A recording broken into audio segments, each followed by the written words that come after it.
को लेकर यह गंभीर प्रेस कॉन्फ्रेंस है।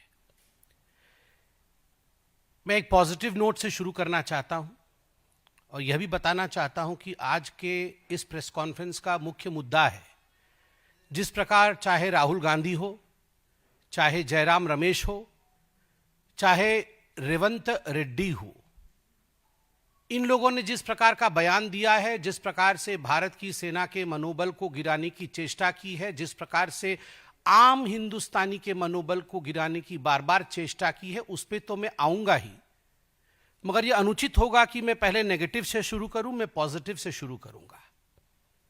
एक सकारात्मक बात यह है कि आज हम सुबह जब अखबार हमने खोला तो यूएस के एक बहुत बड़े मिलिट्री एक्सपर्ट हैं जिनका नाम जॉन स्पेंसर है।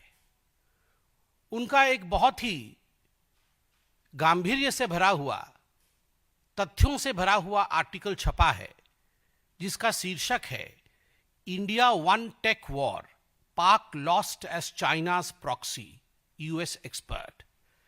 और इस आर्टिकल में बहुत मजबूती के साथ अपने विषय को रखते हैं, प्रस्तुत करते हैं। और जॉन स्पेंसर कहते हैं कि किस प्रकार हिंदुस्तान में बने हुए जो टेक्नोलॉजीज थी, चाहे वो आकाश हो, चाहे बाकी टेक्नोलॉजीज हो, उन टेक्नोलॉजीज के माध्यम से किस प्रकार एक निर्णायक जीत भारतवर्ष का, भारतवर्ष की सेना का आतंकवाद के ऊपर हुआ है। और वहीं चाइना के प्रॉक्सी वेपन्स को पाकिस्तान ने यूज किया और वो धराशायी हुई है। बड़ा डिटेल्ड आर्टिकल है, मुझे लगता है सभी को पढ़ना चाहिए और सभी को इस विषय पर गर्व करना चाहिए।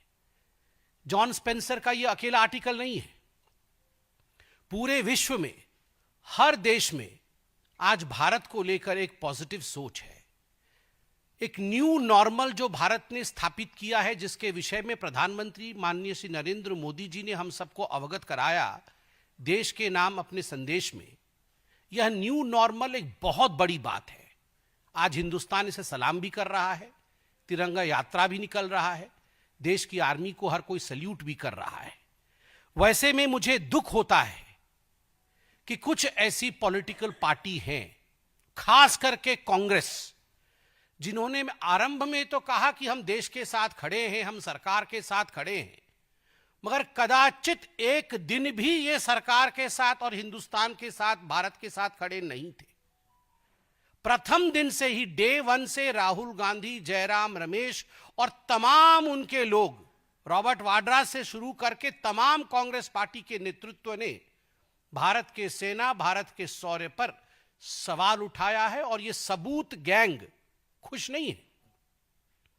भारत ने जो किया है उस पर यह सबूत गैंग खुश नहीं है। कल तो मुझे बड़ा दुख लगा और आश्चर्य भी लगा। आप सोच के देखिए, जयराम रमेश जो कि दाहिने हाथ है गांधी परिवार के, उनका बयान आता है और उनके बयान में कहा जाता है कि यहां आतंकवादी घूम रहे हैं और वहां जो है सांसद घूम रहे हैं। एक ही सांस में आपने आतंकवादियों को सांसदों के साथ समान कर दिया। अरे आप ये तो सोचिए कि जो सांसद घूम रहे हैं, जो सांसद बाहर डेलीगेशन में गए हैं, वो घूमने नहीं गए, वो भारत के पक्ष को मजबूती से विश्व के दरबार में रखने गए। और उसमें आपके भी सांसद हैं, नाम हर कोई जानता है, आपके भी सांसद हैं जो अच्छे तरीके से देश के विषय को विश्व के पटल पे रख रहे हैं। और राहुल गांधी और उनके लोग कह रहे हैं कि आतंकवादी घूम रहे हैं और सांसद घूम रहे हैं। वो दिन भी था जब आतंकवादियों को पीएमओ बुलाया जाता था। तत्कालीन प्रधानमंत्री सोनिया जी के कहने पर आतंकवादियों को अपने घर, अपने निवास और अपने ऑफिस पे बुलाते थे। उनका सत्कार होता था, उन्हें तोहफा दिया जाता था। वह दिन भी हमें याद करना चाहिए जब सोनिया जी रोती थी आतंकवादियों के मृत शरीर को देख, मृत देह को देखकर वो रोती थी। उनको कंट्रोल नहीं होता था कि क्यों ये आतंकवादी बाटला हाउस एनकाउंटर में मारा गया। वह दिन भी थे जब 26/11 के बाद राहुल गांधी पार्टी करते थे, बड़ी बड़ी पार्टियां मनाते थे। वो लोग आज कह रहे हैं कि आतंकवादी घूम रहे हैं और सांसद घूम रहे हैं। और मुझे तो दुख होता है कि राहुल गांधी, रेवंत रेड्डी और रमेश जी सभी पूछ रहे हैं बताओ कितने जहाज गिर गए हिंदुस्तान के। ये डे वन से पूछ रहे हैं बताओ कितने जहाज गिर गए हिंदुस्तान के। ये कोई सवाल है? आपको समझ नहीं है? भारतवर्ष ने, भारत की सेना ने 9 आतंकवादी अड्डों को ध्वस्त किया। सैटेलाइट इमेज दिखाया गया। बकायदा डीजीएमओ ने जब प्रेस कॉन्फ्रेंस किया तो तथ्य रखे गए, इमेजेस दिखाए गए। देन एंड नाउ, पहले कैसे था ये मरकज, अब क्या हुआ है, ये सारी तस्वीरें दिखाई गई। जब 11 एयरबेस ध्वस्त किए गए पाकिस्तान के, तो तमाम एयर बेसेस की एक एक तस्वीर, कहां पर क्या, कहां डोम गिरा, कहां पर उनकी हवाई जहाज उड़ गए, कहां पर रीफ्यूएलिंग सेंटर उनका ध्वस्त हुआ, कहां उनकी हवाई पट्टी ध्वस्त हुई, वो सारी तस्वीरें आपके सामने रखा गया बकायदा एक सबूत के रूप में। अगर जहाज गिरता है तो उसका रैकेज होता है, मलबा होता है। अगर जहाज गिरती है तो उसका सैटेलाइट इमेज होता है। अगर जहाज गिरता है तो अंतर्राष्ट्रीय जगत में हलचल होती है और अंतर्राष्ट्रीय जगत के एक्सपर्ट्स भी इस पर कमेंट करते हैं, टिप्पणी करते हैं, सबूत प्रस्तुत करते हैं। मगर ऐसा नहीं हुआ। उल्टा मैं तो पीएम शहबाज शरीफ, पाकिस्तान के पीएम हैं, उन्होंने क्या कहा है मैं पढ़ देता हूं। वो कहते हैं, कोट, हमने 9 और 10 मई की रात को भारतीय सेना को जवाब देने के लिए हमला करने का फैसला लिया, लेकिन उससे पहले कि भारत के ब्रह्मोस मिसाइलों से पाकिस्तान सैन्य ठिकानों पर हमला कर दिया। हमने 9-10 मई की रात को भारतीय सेना के जवाब के लिए हमला करने का फैसला लिया था, लेकिन उससे पहले ही भारत के ब्रह्मोस मिसाइलों ने पाकिस्तान के सैन्य ठिकानों पर हमला कर दिया। इससे पहले नूर खान एयरबेस के विषय में भी पीएम शहबाज शरीफ ने कहा था कि उसे भी ध्वस्त कर दिया गया था। अरे राहुल गांधी, आप हमसे क्या रिपोर्ट कार्ड मांग रहे हैं, हमसे क्या सबूत मांग रहे हैं? आपके यार, आपके दिलदार, आपको चाहने वाले और आप उनको चाहने वाले, आपके शहबाज शरीफ खुद आपसे बोल रहे हैं। ये शहबाज शरीफ और राहुल गांधी फोन पे बात नहीं करते हैं क्या? करते तो होंगे ही। तो शहबाज जी से राहुल जी को बता दीजिए फोन करके कि ये आपका ही बयान है।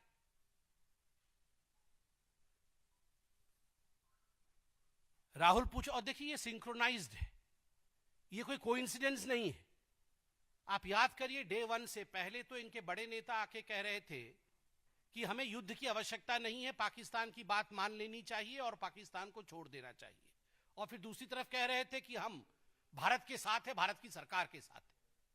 दूसरा, आप याद करिए, इंडस वैली जो ट्रीटी थी पानी की, इंडस वाटर ट्रीटी, उसको जब कैंसिल किया गया, कांग्रेस के बड़े नेता कह रहे थे कि यह तो ह्यूमैनिटेरियन विषय है, मानविकता के आधार पर इस प्रकार से पाकिस्तान का पानी बंद नहीं करना चाहिए, यह उचित कदम नहीं है। और तो और सिद्धरमैया तो कह रहे थे कि वॉर एक अच्छी बात नहीं है, बिल्कुल हमें वॉर में नहीं जाना चाहिए। इसके साथ ही आप याद करिए कितने सवाल कांग्रेस पार्टी ने भारत की सेना के ऊपर सबूतों के आधार पर उठाए थे। राहुल गांधी पूछते हैं कितने रफाल गिराए, रमेश पूछते हैं कितने रफाल गिराए, रेवंत रेड्डी पूछते हैं बताओ कितने रफाल गिराए। ये जो पाकिस्तान के बब्बर हैं वो हिंदुस्तान के गब्बर हैं। बताओ कितने रफाल गिराए, ये पाकिस्तान के बब्बर, ये हिंदुस्तान के गब्बर हैं। और याद रखो, हिंदुस्तान के गब्बरों, तुम्हारी वही होगी जो जय और वीरू ने गब्बर का किया था। भारत का जय और भारत का वीरता, भारत की वीरता और भारत के जय के कारण गब्बर का पराजय निश्चिंत है। आप सोच के जरा देखिए, कभी भी राहुल गांधी ने यह नहीं पूछा कि कितने पाकिस्तान के एयरबेस ध्वस्त हुए, कभी भी यह नहीं पूछा कितने आतंकी अड्डे ध्वस्त हुए, कभी भी यह नहीं पूछा कि कितने आतंकवादी मारे गए। पूछा तो केवल इतना कि कितने हवाई जहाज हिंदुस्तान के गिरे। मगर चलिए, कल तो एक बात अच्छी हुई कि प्रेस कॉन्फ्रेंस में मैं देख रहा था, जयराम रमेश ने कम से कम ये तो माना कि भारत की अर्थव्यवस्था 10 गुनी बढ़ गई है। इतना ही उनके प्रेस कॉन्फ्रेंस में सत्यता थी। और आज मैं पूछना चाहता हूं राहुल जी, आज देश जानता है कि कांग्रेस में भी दो फाड़ है। एक वो कांग्रेस जो पाकिस्तान का समर्थन कर रही है, और कांग्रेस के अंदर भी कुछ ऐसे नेता हैं जो देश के लिए आवाज उठाना तो चाहते हैं किंतु आपके कारण उठा नहीं पा रहे हैं। और ये जो जय हिंद की यात्रा आपने निकाला है, और हर जय हिंद की यात्रा में, कल रेवंत रेड्डी जी पूछ रहे थे कि हिंदुस्तान की कितनी जहाजें गिर गई, परसों रमेश जी पूछ रहे थे, ये जो जय हिंद की यात्रा आपने निकाला है, ये जय पाकिस्तान की यात्रा ज्यादा लग रही है, जय हिंद की यात्रा कम लग रही है। इससे अच्छा होगा आप यात्रा बंद करिए और पाकिस्तान के साथ सलाह मशवरा करके कंबाइंड प्रेस कॉन्फ्रेंस करिए।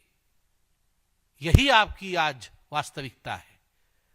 ममता जी ने भी कल बहुत ही, मैं कहूंगा, जो नहीं कहना चाहिए उस प्रकार की बातें कल ममता बनर्जी ने कहा है। किसी भी चुने हुए प्रतिनिधि को या किसी भी नेता को इस प्रकार की भाषा की, प्रधानमंत्री नरेंद्र मोदी क्या सभी के पति हैं?